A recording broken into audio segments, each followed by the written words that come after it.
बुधवार को supreme court में मदरसों के खिलाफ एनसीपीसीआर यानी राष्ट्रीय बाल अधिकार संरक्षण आयोग ने कई सवाल उठाए।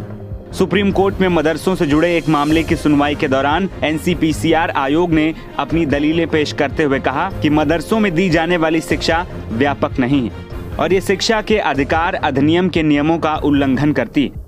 एनसीपीसीआर ने यह भी कहा कि मदरसों में इस्लाम को सर्वोच्च माना जाता है और इस्लाम की शिक्षा को ही प्रमुखता दी जाती है।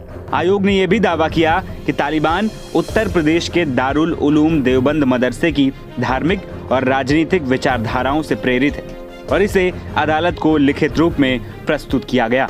आपको बता दें कि यह मामला इलाहाबाद हाईकोर्ट के उस आदेश के खिलाफ है जिसमें उत्तर प्रदेश मदरसा शिक्षा बोर्ड अधिनियम 2004 को असंवैधानिक करार दिया गया था।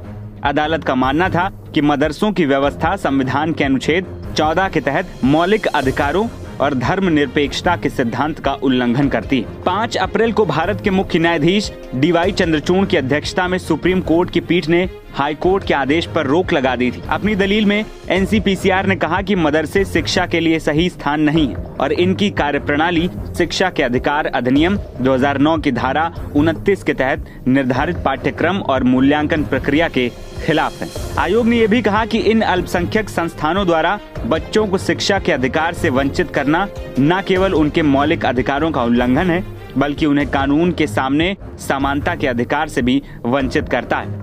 इसके अलावा आयोग ने उत्तर प्रदेश मदरसा अधिनियम को उन बच्चों के लिए हानिकारक बताया जो औपचारिक स्कूली शिक्षा प्रणाली से बाहर है। मदरसों में पढ़ने वाले बच्चों को न केवल औपचारिक शिक्षा से बल्कि शिक्षा के अधिकार अधिनियम 2009 के तहत दिए जाने वाले लाभों से भी वंचित रखा जा रहा है।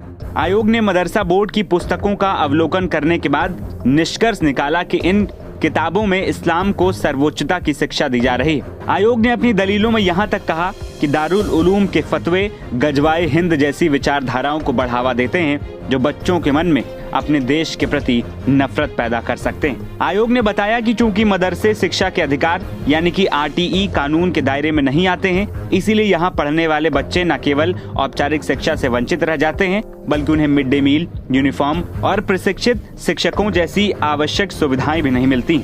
मदरसों में धार्मिक शिक्षा पर अधिक जोर दिया जाता है जबकि मुख्य धारा की शिक्षा में उनकी भागीदारी बहुत कम होती है।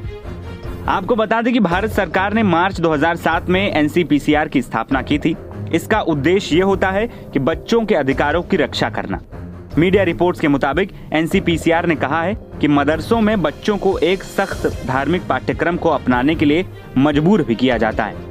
इसके कारण वो मुख्य धारा के एजुकेशन सिस्टम तक नहीं पहुंचते हैं। उत्तर प्रदेश सरकार ने भी ये दावा किया था कि राज्य की ओर से मदरसों को सालाना करीब 1098 करोड़ रुपए की मदद दी जाती है। ये मदद मदरसों को जारी रहेगी या नहीं, कोर्ट ने इस पर कोई निर्देश नहीं दिया है। फिलहाल एनसीपीसीआर की कोर्ट में दी गई दलीलों ने मदरसों पर बड़ा प्रश्न चिन्ह खड़ा कर दिया है। हंगामा टाइम्स की तमाम खबरों को देखने के लिए हंगामा टाइम्स को सब्सक्राइब कर लीजिए और बेल आइकन दबा लीजिए। अगर आपको ये वीडियो अच्छा लगा हो तो लाइक बटन प्रेस कर अपनी प्रतिक्रिया हमारे कमेंट बॉक्स में देना मत भूलें।